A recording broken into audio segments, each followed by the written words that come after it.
Hello प्यारे बच्चों, आप सब कैसे हैं। आज मैं आप सबके लिए लेकर आई हूँ अकबर और बिरबल की कहानियाँ। पहली कहानी है अकबर का साला। तो आइए सुनते हैं ये कहानी। अकबर का साला हमेशा से ही बिरबल की जगह लेना चाहता था। बच्चों, आप साला किसे कहते हैं जानते हैं ना। अकबर की जो बीवी थी उसका भाई, उसे साला कहा गया है। तो अकबर का जो साला था वह हमेशा से बिरबल का जो जगह थी वो लेना चाहता था। अकबर जानते थे कि बिरबल की जगह ले सके ऐसा बुद्धिमान तो इस संसार में कोई नहीं है।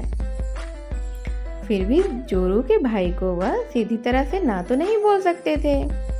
ऐसा करके वह अपनी लाडली बेगम की बेरुखी मोल नहीं लेना चाहते थे। उनकी बीवी से नाराज हो सकती थी। इसीलिए उन्होंने अपने साले साहब को एक कोयले से भरी हुई बोरी दे दी और उनसे कहा कि जाओ और इसे हमारे राज्य के सबसे मक्कार और लालची सेठ दमड़ी लाल को बेच कर दिखाओ।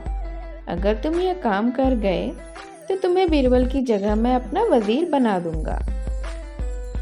अकबर की इस अजीब शर्त को सुनकर लाला चंभे में पड़ गया। वह वजीर तो बनना चाहता था। वजीर जो होता है वह अकबर का महामंत्री को कहा जाता था। वह सबसे अहम मंत्री हुआ करता था। इसीलिए वह जगह भी बहुत ही खास थी जो बुद्धिमान बिरबल के नाम पर थी। और वह साले साहब जो थे वह ये सोचकर अचंभे में थे कि अब वह क्या करेंगे।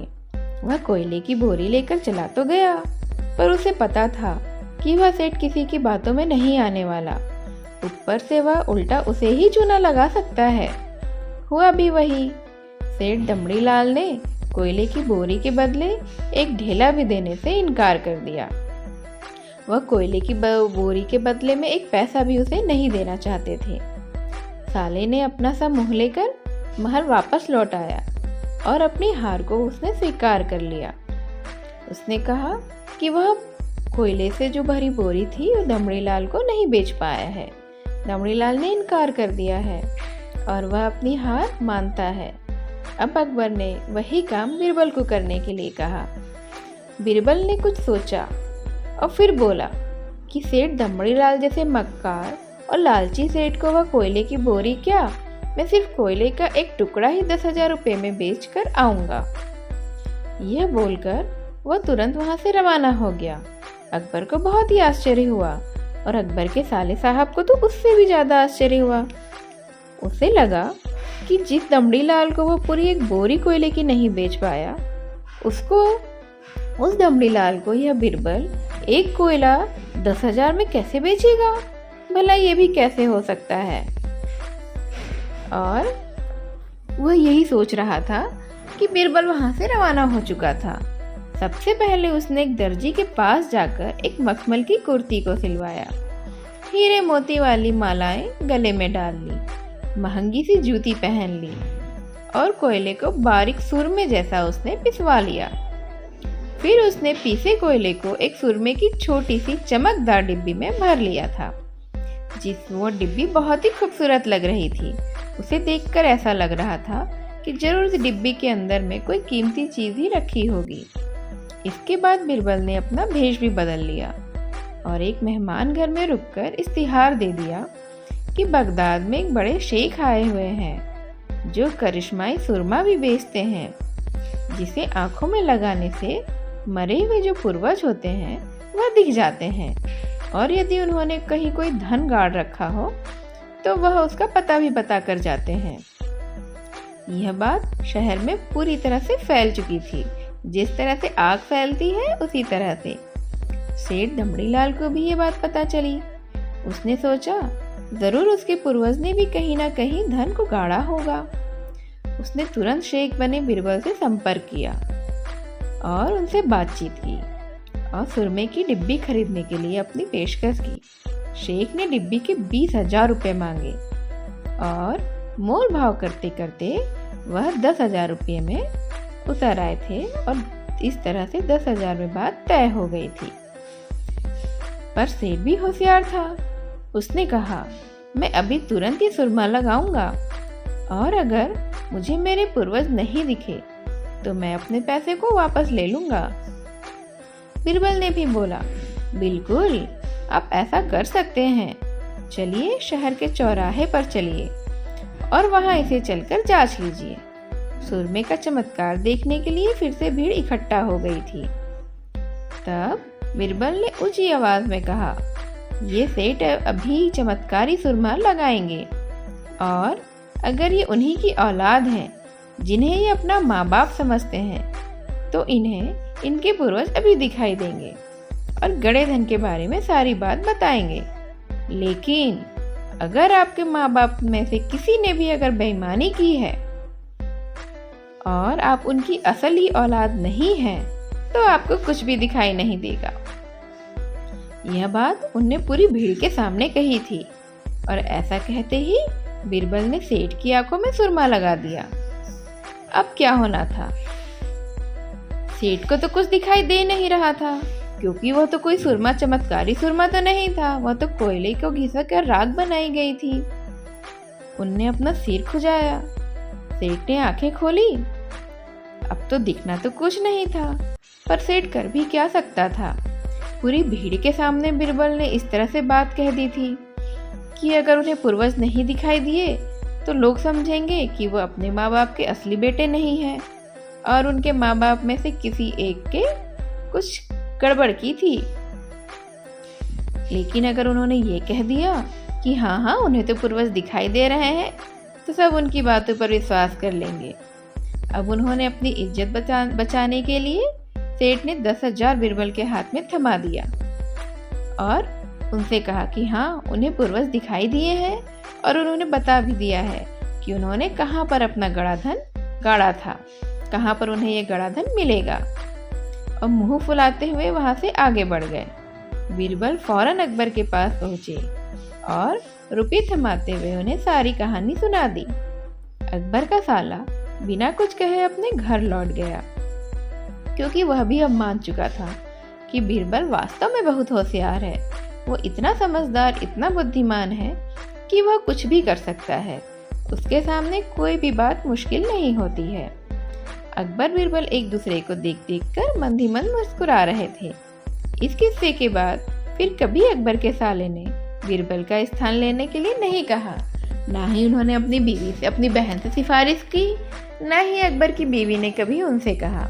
सब समझ चुके थे कि इस स्थान के लिए सिर्फ बीरबल ही लायक हैं क्योंकि संसार में बीरबल से ज्यादा बुद्धिमान, तेज दिमाग वाला कोई हो ही नहीं सकता है। इस तरह से ही अकबर के साले को अपनी असली औकात समझ में आ गई थी और बीरबल आखिर कौन है यह भी उसे समझ में आ गया था। अब बच्चों मैं आपको एक और कहानी सुनाती हूँ जिस कहानी का शीर्षक है अब तो आन पड़ी है। अकबर बादशाह को मजाक करने की बेहद आदत थी। एक दिन उन्होंने नगर के सेठों से कहा, आज से तुम लोगों को पहरेदारी करनी पड़ेगी। यह सुनकर सारे के सारे सेठ घबरा गए और दौड़कर बीरबल के पास पहुंचे और अपनी फरियाद रखी। बीरबल ने भी उन्हें थोड़ी हिम्मत बंधाई। तुम सब अपनी पगड़ियों को पैर में और पायजामों को सिर पर लपेटकर रात्रि के समय में नगर में चिल्ला चिल्ला कर कहते फिरो, अब तो आन पड़ी है। उधर बादशाह भी भेष बदलकर नगर में गश्त लगाने निकले। सेठों का यह निराला स्वांग देखकर बादशाह पहले तो खूब हंसे। उन्हें समझ में नहीं आ रहा था कि ये जो पहरेदार हैं उन्होंने अपनी पगड़ियों को पैरों में क्यों बांधा हुआ है और पायजामों को सिर पर क्यों लपेट कर रखा हुआ है और ये चिल्ला चिल्ला कर ये क्यों कह रहे हैं कि अब तो आन पड़ी। फिर उन्होंने हंसकर उनसे कहा, यह सब क्या है? सेठों के मुखिया ने कहा, जहाँपना हम सेठ जन्म से गुड़ और तेल बेचने का काम सीखकर ही आए हैं। हमें इसके अलावा और कुछ नहीं आता है। भला पहरेदारी क्या ही कर पाएंगे? अगर इतना ही जानते होते तो लोग हमें बनिया कहकर क्यों पुकारते? बादशाह अकबर बीरबल की इस चाल को समझ गए और उन्हें इस बात पर खूब हंसी आई और इस तरह से उन्होंने अपना हुक्म वापस ले लिया और सेठों को वापस उनकी जगह मिल गई जहाँ पर वह अपना व्यापारी का काम कर सकते थे और पहरेदारी का काम पहरेदारों को सौंप दिया गया।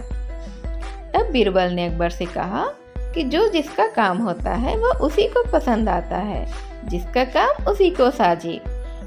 हर कोई हर किसी का काम नहीं कर सकता है। और बीरबल को की यह बात अकबर को भी अच्छी तरह से समझ में आ गई और उन्हें यह समझ में आया कि उनका छोटा सा मजाक करना किसी किसी पर कितना भारी पड़ सकता है। अब बच्चों, मैं आपको एक और कहानी सुनाती हूँ जिसका नाम है आगरा कौन सा रास्ता जाता है। तो चलिए सुनते हैं ये कहानी कि आगरा को कौन सा रास्ता जाता होगा। आइए जानते हैं। अकबर को शिकार का बहुत शौक था। वे किसी भी तरह शिकार के लिए समय निकाल ही लेते थे। बाद में वे अपने समय के बहुत ही अच्छे घुड़सवार और शिकारी भी कहलाए थे। एक बार राजा अकबर शिकार के लिए निकले। घोड़े पर सरपट दौड़ते हुए उन्हें पता ही नहीं चला और केवल कुछ सिपाहियों को छोड़कर बाकी की पूरी सेना पीछे रह गई थी। शाम भी घिर आई थी। सभी भूखे थे और प्यासे भी थे और वे समझ चुके थे कि अब तो वे रास्ता भटक चुके हैं। राजा को भी अब समझ में नहीं आ रहा था कि वह किस तरफ जाए, क्योंकि वो तो इतनी तेजी से आगे बढ़ चुके थे कि अब वह समझ में नहीं पा रहे थे कि किस दिशा में जाएं और अपनी सेना से जाकर मिलें। कुछ दूर जाने पर उन्हें एक तिराहा नजर आया। अब अकबर बहुत खुश हो गए कि चलो अब तो किसी तरह से वे अपनी राजधानी को पहुंच ही जाएंगे। लेकिन जाए तो जाए किस तरफ? यहाँ तिराहा मतलब 3 रास्ता है, किस रास्ते में चला जाए? राजा बहुत उलझन में थे। वे सभी सोच में थे, किंतु कोई युक्ति भी उन्हें नहीं सूझ रही थी। तभी उन्होंने देखा कि एक लड़का उन्हें सड़क के किनारे खड़ा खड़ा घूर रहा है। सैनिकों ने यह देखा तो उसे पकड़कर राजा के सामने पेश कर दिया। तब राजा ने कड़कती आवाज में पूछा, ए लड़के, आगरा के लिए कौन सी सड़क जाती है? तब वह छोटा सा लड़का मुस्कुराया और बोला, जनाब, ये सड़क चल ही नहीं सकती है, तो भला ये आगरा कैसे जाएगी? महाराज, जाना तो आपको ही पड़ेगा ना। और यह कहकर वह खिलखिलाकर हंस पड़ा। सभी सैनिक मौन खड़े थे। वे राजा के गुस्से से वाकिफ थे। तभी लड़का फिर से बोला, जनाब, लोग चलते हैं, रास्ते नहीं चलते हैं। रास्ते तो वही रहते हैं और हमें ही जाना पड़ता है जहाँ जाना होता है। यह सुनकर इस बार राजा थोड़े मुस्कुराए और कहा, नहीं नहीं, तुम तो ठीक कह रहे हो। तुम्हारा नाम क्या है? यह अकबर ने पूछा। मेरा नाम महेश दास है महाराज, लड़के ने उत्तर दिया। और उसने पूछा, आप कौन हैं? अकबर ने अपनी अंगूठी निकालकर महेश दास को देते हुए कहा, तुम महाराजा अकबर हिंदुस्तान के सम्राट से बात कर रहे हो। मुझे नीडर लोग बेहद पसंद हैं। तुम मेरे दरबार में आना और मुझे ये अंगूठी दिखाना। ये अंगूठी देखकर मैं तुम्हें पहचान लूंगा। अब तुम मुझे बताओ कि मैं किस रास्ते पर चलूं ताकि मैं आगरा पहुंच जाऊं। तब महेश दास ने सिर झुकाकर आगरा का रास्ता बता दिया और जाते हुए हिंदुस्तान के सम्राट को देखता रहा। इस तरह अकबर भविष्य के बीरबल से मिले थे। ये महेश दास बच्चा बीरबल ही था जो आगे चलकर भविष्य में बीरबल के नाम से मशहूर हुआ। बीरबल उनका असली नाम नहीं था, वह तो उन्हें उपाधि दी गई थी। उनका असली नाम था महेश दास। इस तरह से बच्चों, आज आपको पता चला कि किस तरह से बीरबल महेश दास से बीरबल बने थे और किस तरह से गांव का छोटा बच्चा देश के सम्राट का वजीर बना था। तो बच्चों, अब आप क्या और कहानी सुनना चाहेंगे? चलिए और कहानी सुनते हैं। तो बच्चों, आइए सुनते हैं अब हम एक कहानी, आदमी और खूबियाँ 3। आइए सुनते हैं कि किसी एक आदमी में 3 खूबियाँ भला कैसे हो सकती हैं। एक बार अकबर और बीरबल बगीचे में बैठे थे। अचानक अकबर ने बीरबल से पूछा कि क्या तुम किसी ऐसे इंसान को खोज सकते हो जिसमें अलग अलग बोली बोलने की खूबियाँ हो? बीरबल ने कहा, क्यों नहीं महाराज, मैं एक आदमी को जानता हूँ जो तोते की बोली बोलता है, शेर की बोली बोलता है और एक गधे की भी बोली बोलता है। अकबर इस बात को सुनकर हैरत में पड़ गए। उन्होंने बीरबल को कहा कि अगले दिन उस आदमी को मेरे सामने पेश किया जाए। बीरबल उस आदमी को अगले दिन सुबह सुबह ही दरबार में ले गए और उसे एक छोटी सी बोतल शराब की पिला दी। अब हल्के नशे की हालत में शराबी अकबर बादशाह के आगे खड़ा हो गया था। वह जानता था कि दारू पीकर आया जानकर बादशाह उसे सजा दे देंगे, इसलिए वह गिड़गिड़ाने लगा और बादशाह की खुशामद करने लगा।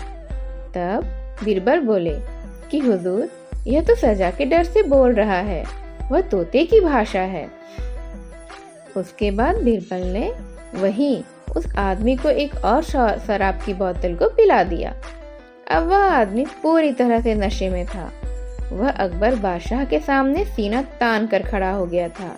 शराब पीने से उसका डर कहीं छूमंतर हो चुका था। अब उसने कहा कि आप नगर के बादशाह हैं तो क्या हुआ, मैं भी अब घर का बादशाह हूँ, अपने घर का बादशाह हूँ मैं यहाँ किसी से नहीं डरता हूँ। तब बीरबल बोले, हुजूर, अब शराब के नशे में नीडर होकर यह जो बोल रहा है ना, यह शेर की भाषा है। अब फिर से बीरबल ने उस आदमी का मुंह पकड़कर एक और बोतल उसके गले में उतार दी। इस बार अब वह आदमी नशे में लड़खड़ाकर गिरने लगा और गिरते पड़ते हुए जमीन पर लेट गया। हाथ पांव हवा में भी मारने लगा। उसके मुंह से उलझुल आवाजें निकलने लगी। तब बीरबल बोले कि हुजूर, अब यह जो बोल रहा है ना, यह गधे की भाषा है। अकबर एक बार फिर बीरबल की हाजिर जवाबी से बहुत ही खुश हो गए थे। उन्हें अब समझ में आया था कि बीरबल ने कितनी चालाकी से उनकी बात को पूरा किया है और इस मनोरंजक उदाहरण को पेश करने के लिए उन्होंने बीरबल को ढेर सारा इनाम दिया और वो बीरबल से बेहद खुश हो गए।